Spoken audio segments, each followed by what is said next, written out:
오늘은 텐서플로우 기초의 마지막 시간으로 이러한 텐서플로우를 이용해서 뉴럴 네트워크, 즉 신경망을 구축하고 이러한 신경망 하에서 MNIST 이그젬플을 풀어보도록 하겠습니다. 먼저 뉴럴 네트워크의 동작 원리를 리뷰해 보도록 하겠습니다. 다음과 같이 뉴럴 네트워크, 즉 신경망은 입력층과 은닉층, 그리고 출력층으로 구성이 되며 트레이닝 데이터를 입력으로 주어 은닉층과 출력층을 거쳐서 계산값 y, 즉 feed forward라는 과정을 거쳐서 계산된 값 y와 정답 ty 차이를 이용해서 다음과 같이 크로스 엔트로피라고 불리는 손실함수를 계산한 후에 이러한 손실함수가 최소값을 가지면 학습을 종료하고 만약 최소값을 가지지 않으면 다음과 같이 경사하강법, 즉 그레디언트 디센트 알고리즘을 이용하여 가중치와 바이어스를 업데이트하고 다시 처음으로 돌아가서 피드 포워드를 반복하는 이러한 구조로 이루어져 있습니다. 이러한 뉴럴 네트워크의 구조와 동작 원리가 아직 명확하지 않으시면 이전에 우리가 학습했던 머신러닝 강의 27을 한번 보고 오시는 것도 좋을 것 같습니다.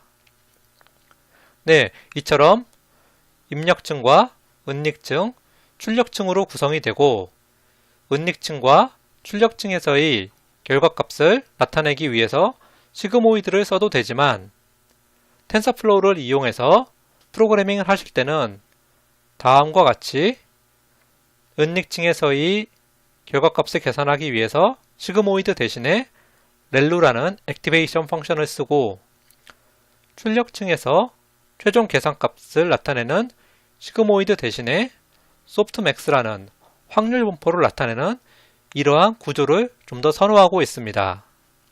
즉, 텐서플로우를 이용해서 프로그래밍을 할 때는 전체 뉴럴 네트워크의 아키텍처는 동일한데 좀 더 세부적으로 은닉층에서의 결과값을 나타내는 시그모이드 대신에 렐루를 사용하고 출력층에서의 최종 결과값을 나타내는 시그모이드 대신에 소프트맥스를 사용한다고 기억하시면 될 것 같습니다. 네, 그럼 다음 장에서는 이러한 렐루와 소프트맥스 그리고 결과값을 나타내는 원핫 인코딩에 대해서 리뷰해 보도록 하겠습니다. 먼저 은닉층에서 변화된 부분을 보겠습니다. 우리는 기존에 은닉층에서 선형의 값 Z2에 대해서 결과값을 나타내기 위해 시그모이드를 썼지만 텐서플로우를 이용할 때는 다음 그림과 같이 일반적으로 렐루를 사용합니다.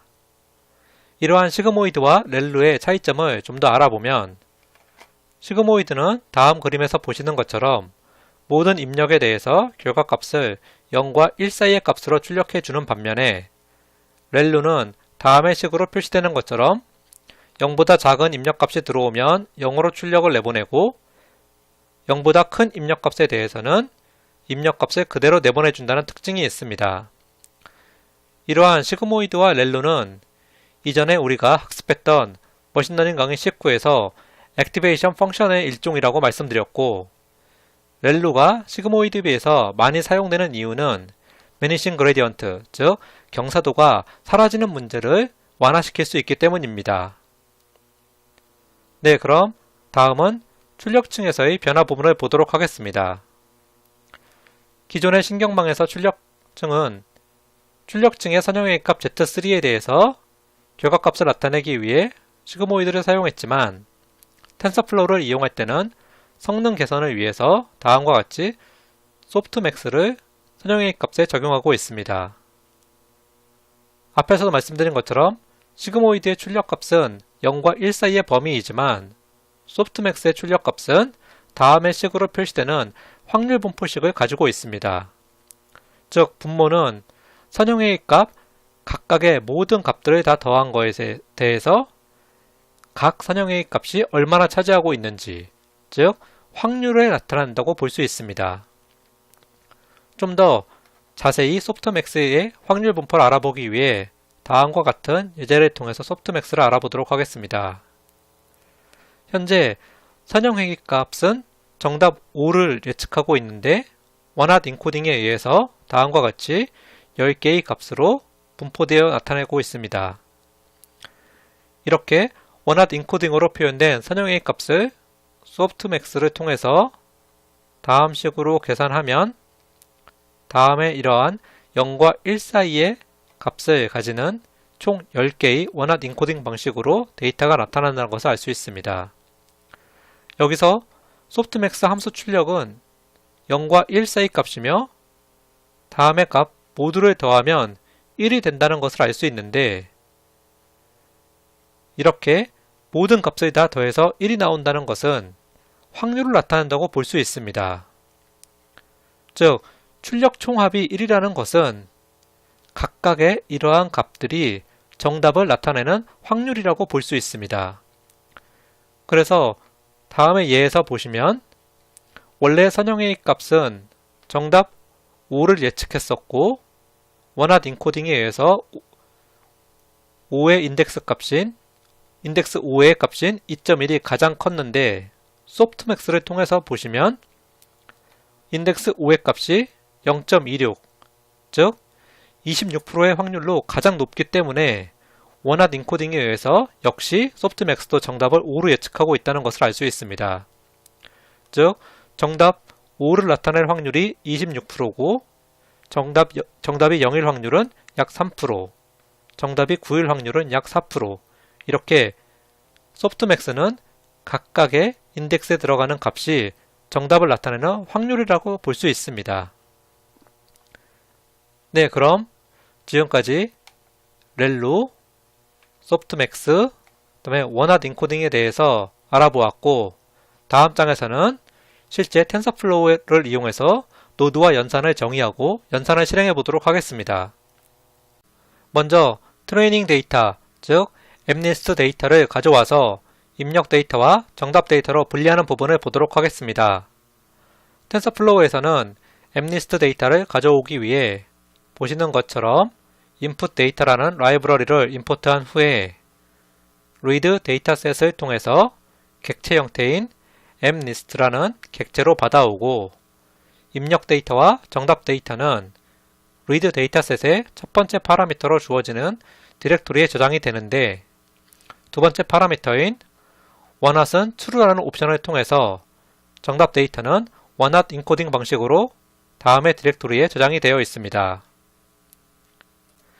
이렇게 저장된 MNIST 데이터는 총 train, test, validation이라는 3개의 데이터셋으로 구성되어 있으며 보시는 것처럼 numExample이라는 메서드를 통해서 확인할 수 있습니다. 현재 우리가 가지고 온 데이터를 다음에 프린트문을 통해서 확인해 보면 트레인 목적으로 사용할 트레이닝 데이터는 55,000개, 테스트를 위해 사용되는 데이터는 10,000개, 그리고 밸리데이션을 위해 사용되는 데이터는 5,000개라는 것을 알 수 있습니다. 이러한 각각의 데이터는 총 784개의 픽셀을 가지는 이미지 데이터와 원핫 인코딩으로 되어 있는 정답을 가지고 있는데 각각의 트레인과 테스트에 대한 이미지와 정답 데이터를 쉐입을 출력해 보면 보시는 것처럼 트레이닝을 위해서 필요한 이미지 데이터, 즉 입력 데이터는 55,000 곱하기 784개, 즉 784개의 픽셀을 가지고 있는 55,000개의 데이터이고 이러한 입력 데이터에 대응하는 정답 데이터는 원핫 인코딩으로 표현된 10개의 데이터가 총 55,000개 있다는 뜻입니다. 마찬가지로 테스트를 위해서 사용되는 데이터도 다음과 같이 10,000 곱하기 784, 10,000 곱하기 10이라는 이러한 쉐입을 가지고 있습니다. 네, 그럼 다음 장에서는 이러한 데이터를 처리할 수 있도록 입력 데이터와 정답 데이터, 그리고 가중치, 바이어스 등에 대한 노드를 정의해 보도록 하겠습니다. 먼저 하이퍼 파라미터인 입력 노드 개수, 은닉 노드 개수, 출력 노드 개수, 학습률, 반복 개수 F폭, 그리고 한 번의 입력으로 주어지는 데이터 개수인 배치 사이즈 등을 다음과 같이 정의하였습니다. 이러한 하이퍼 파라미터는 성능 개선이나 각각의 컴퓨팅 환경에 따라서 다양하게 변화할 수 있기 때문에 다음에 보여드리는 이러한 부분은 하나의 이그젠플로 참고하시면 좋을 것 같습니다. 여기서 우리가 반드시 지켜줘야 해야 되는 부분은 다음에 인풋 노드, 즉 784개라는 인풋 노드와 마지막 출력 노드가 10개라는 부분입니다.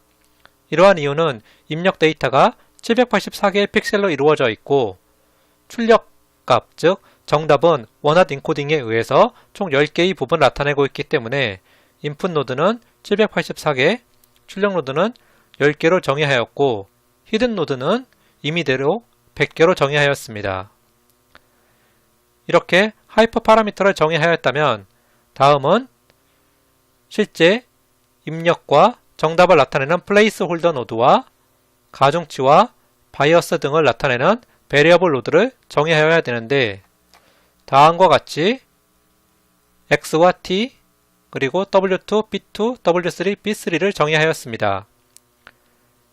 각각에 대해서 보시면 먼저 입력 데이터 노드 x는 다음과 같이 인풋 노드, 즉 인풋 노드가 784개의 픽셀에 대응하기 때문에 784개를 가지고 있고 정답 노드 또한 원핫 인코딩에 의해서 나타나는 10개의 부분을 나타내고 있습니다. 다음은 은닉층에서의 가중치 W2와 바이어스 B2 부분인데 입력 노드가 784개, 히든 노드가 100개이기 때문에 가중치 W2는 784 곱하기 100의 행렬을 나타내고 바이어스 B2는 100개의 벡터를 나타내고 있다는 것을 알 수 있습니다. 마찬가지로 출력층에서의 가중치 W3는 히든 노드가 100개이고 아웃풋 노드가 10개이기 때문에 100 곱하기 10의 행렬로 표시되고 마찬가지로 출력층의 바이어스 B3는 총 10개의 노드를 가지고 있다는 것을 알 수 있습니다. 이렇게 하이퍼 파라미터와 입력 노드, 정답 노드, 그리고 베리어블 노드 등을 정의하였다면 다음은 그림에서 보시는 3번 부분, 즉 feed forward를 수행하는 부분을 정의하는 부분입니다. 먼저 은닉층에서의 선형의 값 Z2는 보시는 것처럼 행렬 곱을 통해서 계산이 되어지고 은닉층의 출력값 A2는 앞장에서 말씀드린 것처럼 렐루를 통해서 계산된다는 것을 알 수 있습니다. 이렇게 계산된 은닉층의 출력값 A2가 출력층의 입력으로 들어가서 다음과 같이 출력층의 선형의 값 Z3가 행렬 곱으로 계산이 되고 이렇게 계산된 출력층의 선형의 값 Z3가 앞장에서 말씀드린 소프트맥스의 입력으로 들어가서 최종적으로 feedforward의 계산값 y가 계산된다는 것을 알 수 있습니다. 이때 출력층의 선형의 값 Z3를 텐서플로우에서는 logit이라는 단어로 표현한다는 것을 기억해 두시기 바랍니다. 다음은 손실함수 값 크로스 엔트로피를 구하는 부분을 보겠습니다. 텐서플로우에서 크로스 엔트로피 손실함수를 구하기 위해서 보시는 것과 같이 소프트맥스 크로스 엔트로피 위드 logit 버전 2라는 API를 사용할 수 있는데 문법을 보시면 첫 번째 파라미터로 logit이라는 예약어와 함께 출력층에서의 선형의 값 Z3와 두 번째 파라미터로 labels라는 예약어와 함께 정답 t를 준다는 것을 알 수 있습니다. 이러한 두 개의 파라미터를 가지고서 해당 API는 내부적으로 소프트맥스를 계산한 후에 정답과의 비교를 통해서 크로스 엔트로피라는 손실함수를 계산해서 리턴해 준다는 것을 알 수 있습니다. 이렇게 크로스 엔트로피의 손실을 나타내는 로스가 정의되었다면 O 부분을 수행해주는, 즉 그레디언트 디센트 옵티마이저를 수행해주는 부분을 수행해야 되는데 이전과 마찬가지로 그레디언트 디센트 옵티마이저라는 객체를 통해서 옵티마이저로 할당하고 이렇게 생성된 옵티마이저의 미니마이즈 메서드를 통해서 손실함수를 지속적으로 줄여준다는 것을 알 수 있습니다.